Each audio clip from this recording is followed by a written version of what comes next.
स्वतःमध्येच विचार करून पुढे चालण्याची एक हे तुम्ही दिलीत आत्ता आम्हाला वेगळा विचार की स्वतःसाठी विचार करायचा आहे तर तो या दृष्टिकोनातून सुद्धा म्हटलं होतं ना की वेगळा दृष्टिकोन मिळतो आपल्याला प्रत्येक वेळेला. सो हा स्वीकाराचा वेगळा दृष्टिकोन म्हणू शकतो की नाही आपण? हा, म्हणू शकतो. म्हणजे त्यातला आपला मुद्दा काय होता की नात्यांच्या बाबतीमध्ये आपल्या मर्यादा लक्षात घेणं आणि आपल्या व्यावहारिक मर्यादा आणि आपल्या भावनिक मर्यादा सुद्धा लक्षात घेणं. कारण मग प्रेम आणि माया, वात्सल्य ह्या भावना खूप चांगल्या आहेत, पण त्यांनाही मर्यादा आहे. आणि पुरुषाला जशी बाहेरच्या जगातल्या सत्ता करण्याची हौस असते, ती त्याची प्रेरणा असते, तसं स्त्रीच्या मनातली सत्ता करण्याची प्रेरणा ही नात्यांमधूनच बाहेर पडत असते. त्यामुळे त्या सत्तेच्या प्रेरणेला सुद्धा ताब्यात ठेवावं लागेल. असं नाहीये की सत्तेची प्रेरणा फक्त पुरुषात आहे.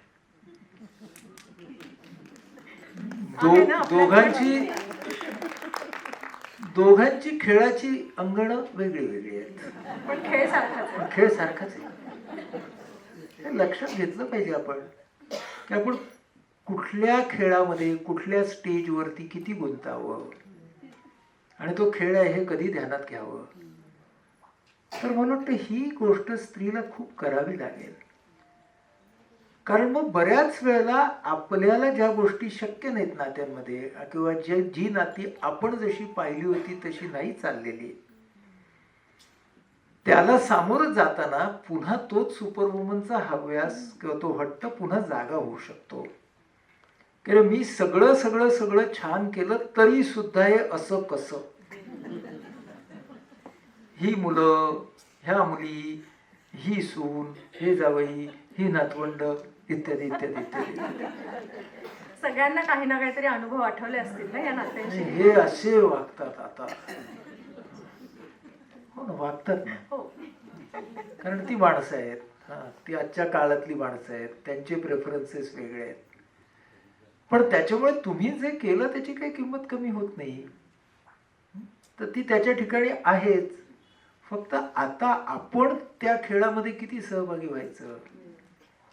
त्यामुळे याची जाणीव प्रत्येक वयामध्ये जर व्हायला लागली तर ते स्त्रीच्या मानसिक आरोग्याच्या दृष्टीने चांगलं ठरेल.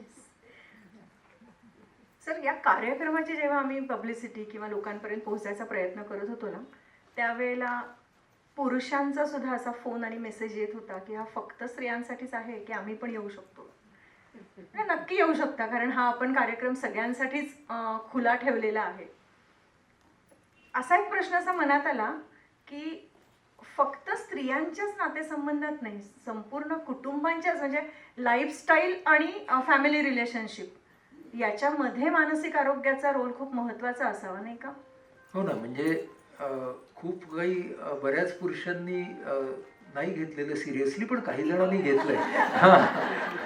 तर ज्यांनी सिरियसली घेतलंय ते पुरुष उपस्थित आहेत आज इकडं. तू म्हणतेस ते खरं आहे की शेवटी बघा, स्त्रीत्व आणि पुरुषत्व यांचा जर आपण वेगळ्या पद्धतीने थोडा विचार केला तर आपल्याला काय लक्षात येईल की स्त्रीत्व आणि पुरुषत्व यांना आपण ना शरीरामध्ये बद्ध केलंय. बघा, लक्षात घ्या. स्त्रीत्वाला आपण स्त्रीच्या शरीरात बांधून ठेवलंय आणि पुरुषत्वाला आपण पुरुषाच्या शरीरात बांधून ठेवलंय. खरं म्हणजे स्त्रीत्व आणि पुरुषत्व ही एका शरीरात बांधणारी तत्वच नाहीयेत. असा जर विचार केला आपण की प्रत्येक व्यक्तीमध्ये एक स्त्रीत्व आणि पुरुषत्व आहे आणि हे आपल्याला परंपरा सांगते की प्रत्येकामध्ये असलेल्या स्त्रीत्वाचा आणि पुरुषत्वाचा विचार केला तर मग आपण शरीराचा विचार तेवढा गौणपणे करू, जो करणं फार आवश्यक आहे. त्याच्याशिवाय स्त्रीमध्ये असलेल्या पौरुषत्वाला योग्य तो अभिव्यक्त होण्याचा, एक्सप्रेस होण्याचा मार्ग देणं आणि पुरुषामधल्या स्त्रीत्वाला तसाच मार्ग दाखवणं हे आपल्याला शक्य होणार नाही. म्हणून गरज कसली आहे तर स्त्रीत्वाला आणि पुरुषत्वाला त्या त्या शरीरातून मुक्त करायची. म्हणजे बघा, याचं व्यवहारातलं उदाहरण सांगतो की समजा एखादा वडील आहे आणि तो खूप छान त्या छोट्या बाळाला आंघोळ घालतोय त्याच्या, की जे काम परंपरागत त्या स्त्रीत्वाचं होतं आणि त्याला तेवढीच मजा येते ते करताना, तर तो त्या पुरुषामधल्या तो स्त्रीत्वाचा आविष्कार नाही का? तो खूप छान पद्धतीने त्या मुलासाठी काहीतरी तयार करतोय, त्याला भरवतोय, करू दे ना त्याला. सिमिलरली त्या स्त्रीला ज्या पारंपरिक पुरुषाने करायच्या गोष्टी होत्या त्या ती तेवढ्याच पद्धतीने छान करते. म्हणजे आज आपण विमान चालवणारी स्त्री ही सुद्धा गोष्ट आज छान आता रुटीन झाली, आपल्याला नॉर्मल होत चालली आहे ती गोष्ट. मला अजून आठवते की त्या पहिल्या जेव्हा प्रवासी विमान चालवणाऱ्या पायलट आल्या त्यावेळेला ते सगळ्या पेपरामध्ये आलं होतं की ह्या आल्या अशा वगैरे वगैरे. आता नाही आहे. म्हणजे आता आता म्हणजे तुम्ही विमान जाताना बघाल तर रुटीन मध्ये तुम्हाला स्त्री पायलट दिसतात. हो ना. म्हणजे आपल्याला तो सुद्धा स्त्री मधल्या त्या पुरुषत्वाचा, कारण स्त्रीत्व आणि पुरुषत्व हे जे संस्कृतीनेच खरं शरीरामध्ये बांधलं. मग आता आपल्याला आधुनिकतेमध्ये त्याला शरीरापासून मुक्त करायला पाहिजे. आणि ते मुक्त होणं हे फक्त पेहरावापुरतं मर्यादित नको. म्हणजे मग त्याच्यात तुलना नको. म्हणजे स्त्रियांनी पुरुषांसारखे ड्रेस करायचे, पुरुषांनी स्त्रियांसारखे हे नाही हो. कुणासारखं कुणालाच काही करायचं नाही. पण प्रत्येकाने स्वतःच्या मनामध्ये स्त्रीत्व आणि पौरुषत्व आहे हे जर ओळखलं तर त्या व्यक्तीच्या आत्मविकासाला एक नवीन दिशा मिळेल. विनोबांनी ब्रह्मचर्याची एक फार सुंदर व्याख्या केली. आपल्याला नेहमी आपण ब्रह्मचर्य हा शब्द सेलिबसी या शब्दाबरोबर जोडतो इंग्रजीतल्या. तो फारच मर्यादित अर्थ आहे त्या शब्दाचा. तर विनोबांनी जी एक व्याख्या ब्रह्मचर्याची केली आहे ती अशी केली आहे की व्यक्तीच्या मनातील स्त्रीत्व आणि पुरुषत्व याचा मनोहारी संगम म्हणजे ब्रह्मचर्य. इतकी सुंदर व्याख्या केली. आता त्या अर्थ समजून घेऊ. असं विनोबा का म्हणतात की ब्रह्मचर्य म्हणजे ब्रह्मम आचरती सा. ब्रह्मम म्हणजे एकत्व. आणि जर एका पुरुषामध्ये स्त्री आणि पुरुषत्व एकत्वामध्ये आलं तर तेच ब्रह्मन आहे. कारण ब्रह्मन हे सगळ्या भेदांच्या पलीकडे आहे. आणि त्याच्यामध्ये अर्थातच स्त्री आणि पुरुष असा भेद ज्याच्यात राहिला नाही तो ब्रह्मनमध्ये, असा त्यातला खोल अर्थ आहे बघा. आणि मग हे वाचल्यावरती आपल्या लक्षात होते की हो, हेच तर विनोबा आपल्याला सांगतायत की कोणी कोणाला आवडताना स्त्री म्हणून मला ही आवडली किंवा पुरुष म्हणून मला हा आवडला, ही आवडीची एक पातळी झाली. पण माणूस म्हणून मला आवडला आणि तिथं मला तो का ती हे कळलंच नाही तर ती ब्रह्मम आचरती, ते ब्रह्मचर्य आहे. आणि त्याचीच एक विनोबांनी सामाजिक व्याख्या केली. ती इतकी सुंदर आहे की स्त्रीला समाजकार्यामध्ये दिवसाच्या, ऋतूच्या, वर्षाच्या कोणत्याही काळी आणि वेळी मुक्तपणे सहभागी होता येणं म्हणजे ब्रह्मचर्य. अशी ब्रह्मचर्याची सामाजिक व्याख्या केली की तिला असं न वाटणं आता रात्रीचे 11 वाजलेत, मी इथून इथे कशी जाऊ, सकाळचे 5 वाजले आहेत, कोण अनोळखी भेटले तर काय करू, ही भीती जेव्हा स्त्रीच्या मनातून जाईल तसा जो समाज असेल तो ब्रह्मचर्य आचरणारा समाज असेल. त्यामुळे आपल्याला स्त्रीत्व आणि पुरुषत्वाला त्या त्या शरीरातून वेगळं करून पाहण्याची ही जर गरज झाली, आपल्या गरज आपण पाहिली आणि त्यावरती काम केलं तर समानतेकडून आपल्याला एकात्मतेकडे जाता येईल. स्त्री पुरुष समानता हा जर 20व्या शतकाचा मंत्र होता, तर स्त्री पुरुष एकात्मता हा 21व्या शतकाचा मंत्र का असू नये? अप्रतिम. खूपच छान विचार दिला सर. म्हणजे आता याच्या पुढचा प्रश्न आहे, आम्ही सगळेच जण या ब्रह्मचर्याच्या व्याख्येमध्ये इतके अडकलो की काय हरकत नाही, आपण या नश्वर जगात एवढे पुढचा येऊया प्रश्न येऊया. आपण या नश्वर जगातल्या पुढच्या प्रश्नाकडे नक्कीच येऊयात. सर, स्त्रीचे जसे वेगवेगळे वयाचे टप्पे असतात, तशी वयात येणारा जो टप्पा असतो, म्हणजे आणि हे फक्त मुलींच्या बाबतीत नाही, मुलांच्याही बाबतीमध्ये, हो. की वयात येताना होणारे शारीरिक बदल, मानसिक बदल, म्हणजे हार्मोनल चेंजेस, या सगळ्या ह्याच्यातनं काही वेळेला काही ठिकाणी काही कुटुंबांमध्ये आपण बघतो की पालक आणि मुलांमध्ये विसंवादाचं प्रमाण वाढतं. म्हणजे ते सुसंवादाकडे जाण्याऐवजी नात्याची विण घट्ट होण्याकडे जाण्याऐवजी विसंवादाकडे ते वाढत जातं. याच्या मागे काय बरं हे असावं? हा, बरं झालं की तू स्त्री आणि म्हणजे मुलगा मुलगी हो. आपण दोघांचे विचार करू, कारण त्या वयात येण्यामध्ये दोन्ही असतात. आता ना गंमत अशी आहे, वयात येण्याची एक व्याख्या हार्मोनल आहे. हो. पण जर आपल्याला ना खरंच मानसिक व्याख्या जर करायची असेल ती एका निकषावरती करता येणार नाही, पण एक निकष जर घ्यायचा असेल आत्ता, तर आपण असा विचार करू की ज्यावेळी त्या व्यक्तीला, त्या मुलाला किंवा मुलीला स्वतःच्या प्रायव्हेट स्पेसची जाणीव होते, प्रायव्हेट स्पेसची. मी टाईम. हा मी टाइम म्हणण्यापेक्षा माझा अवकाश, की ही माझी स्पेस आहे आणि ही माझी व्यक्ती म्हणूनची स्पेस आहे. याच्यामध्ये येण्याआधी ना मला जरा विचारा,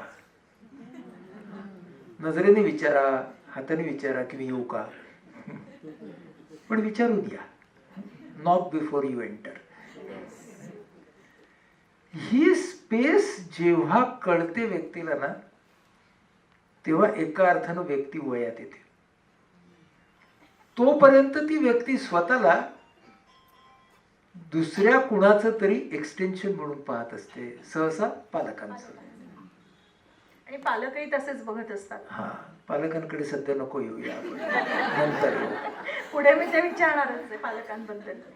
पण हिला जेव्हा ती प्रायव्हेट स्पेस कळते की दिस इज माय स्पेस, तेव्हा मूल वयात यायला लागतं. आणि मग तुझ्या प्रश्नाचं उत्तर की मग प्रौढांनी काय करावं, फक्त पालकांनी नाही तर सगळ्या प्रौढांनी ती स्पेस रिस्पेक्ट करायला शिकावं. म्हणजेच काय की मी म्हणत असं, नॉट बिफोर यू एंटर, ही त्या व्यक्तीची स्पेस आहे. पण बऱ्याच वेळेला प्रौढ त्या एक्सटेन्शनच्या मोडमध्ये मुलांपेक्षा जास्त राहिल्यामुळे ह्याच्यात काय तिची परवानगी घ्यायची काय, हे होतं ना. थांबा जरा, परवानगी घ्यायची म्हणजे काय मी तुम्हाला अर्ज विनंती घ्यायला नाही सांगते. जरा बघा की ती किंवा तो प्रायव्हेट स्पेसमध्ये आता कुठे आहे, आता आपण बोलावं का, बाहेर काढायचं असेल त्या प्रायव्हेट स्पेसमधून तर योग्य कम्युनिकेशन काय राहील, ती वेळ लेक्चर देण्याची नाही हे कसं आपल्याला कळेल, असा थोडा सगळा विचार करा. एवढंच मी म्हणतोय ना, परवानगी पत्र वगैरे लगेच पालक तलवारच काढतात. मी तर ही आमची मुलं, त्यांची परवानगी घ्यायची का, ही कालची मुलं वगैरे वगैरे. सो हे आपल्याला जर केलं तर ना ते प्रायव्हेट स्पेस आणि कॉमन स्पेस याचं इक्वेशन त्या मुलांना आणि त्या पालकांना हे आपापलं, आणि ते बदलतं इक्वेशन असेल ते 13 वर्षाला असेल ते 15ला नसेल, 15ला असेल ते 17ला नसेल, 17ला असेल ते 21ला नसेल, पण जे काही बदलतं इक्वेशन आहे त्याच्या बरोबर राहणं हे मला वाटतं करायला लागेल, पहिला मुद्दा. आणि दुसरा मुद्दा की जशी त्या प्रायव्हेट स्पेसची जाणीव होते त्या मुलाला किंवा मुलीला, तशी तिच्या चॉईसेसची त्या मुलीला किंवा मुलाला जाणीव होते. माय चॉईस. आणि ही तर अलीकडे वयाच्या 2ऱ्या-3ऱ्या वर्षीच होऊ लागली आहे. स्पेसची जरा नंतर होते पण चॉईसची आधीच होते. तिथपासून ती सुरू. माय चॉईस तिचा तिचा किंवा त्याचा त्याचा. चालू होतो. आणि ती पहिली विसावादाची ठिणगी बहुतेक तिथेच पडली. हा, तर महत्वाची गोष्ट काय बघा, ॲज अ पेरेंट स्ट्रॅटेजी काय हवी, तर हे चॉईसेस काय आहेत हे त्याच वयापासून त्या व्यक्तीच्या समोर ठेवणं, त्याला ना डिस्क्रिमिनेट करायला शिकवणं. म्हणजे माझी मुलगी माझ्या नातवाच्या बाबतीमध्ये हा फार चांगला हे करते. तो 2.5-3 वर्षाचा आहे. तर ना तो त्याच्या शाळेतनं आला की ती म्हणते की आत्ता आल्यावरती ना सँडविच आहे आणि अमुक अमुक आहे, तुला काय खायला आवडेल. आणि हे चॉईसेस सतत दिल्यामुळे त्याचा हट्ट कमी झालाय. कारण ना तो प्रत्येक वेळेला डिस्क्रिमिनेट करायला लागतो की याच्या जागी हे असेल तर काय होईल. त्याच्या गोष्ट अतिशय साधी आहे पण अतिशय महत्वाची आहे की जर मुलाला चॉईसेसची जाणीव झाली असेल तर आपणच चॉईसेस का नाही क्रिएट करायचे. तुला आज काळा वाटतोय का पिवळा वाटतोय, जे काय असतील ते का कुठला करावं. See, he gets a choice, but then he starts thinking about that choice. आणि ह्याची सवय तुम्ही जर त्या मुलाला आजच्या काळातल्या लावली तर ना उद्या त्याच्या समोर येणारे जे चॉईसेस असतात ते डिस्क्रिमिनेट कसे करायचे हे आपण त्या मुलाला शिकवतो. म्हणजे आपल्याला ती खूप मोठी प्रक्रिया वाटेल पण ती जर अशी सुरू केली तर ती किती छोटी प्रक्रिया बघा. साध्या साध्या वागण्यांमध्ये ते चॉईसेस द्यायला शिकूया की अरे आपल्याला ना सुट्टीला जायचंय, 2-3 चॉईसेस आहेत, इथे जायचंय किंवा इथे जायचंय किंवा इथे जायचंय, तुला कुठे जायला आवडेल आणि का. त्याचं स्पष्टीकरण त्याला देता ते येईल. आणि ते हळूहळू ही सवय लावू तेव्हाच ते स्पष्टीकरण द्यायला सुरुवात होईल की नाही. म्हणजे selecting a choice, finding an explanation, हे आम्ही जेव्हा करायला सुरुवात करू तेव्हाच मग तो जो पुढचा डिस्ट्रेसिंग भाग आहे तो कमी होतो. म्हणून मी 2च मुद्दे तुमच्या समोर ठेवले की स्पेस आणि चॉईस. या दोघांवरती आधारित आपण जर पालकत्वाची शैली ही आपली आपली विकसित करण्याचा प्रयत्न केला तर मग हे जे मतभेद आहेत त्यांचं स्वरूप मतभेदाचं राहील, त्याला कलहाचं आणि भांडणाचं स्वरूप येणार नाही.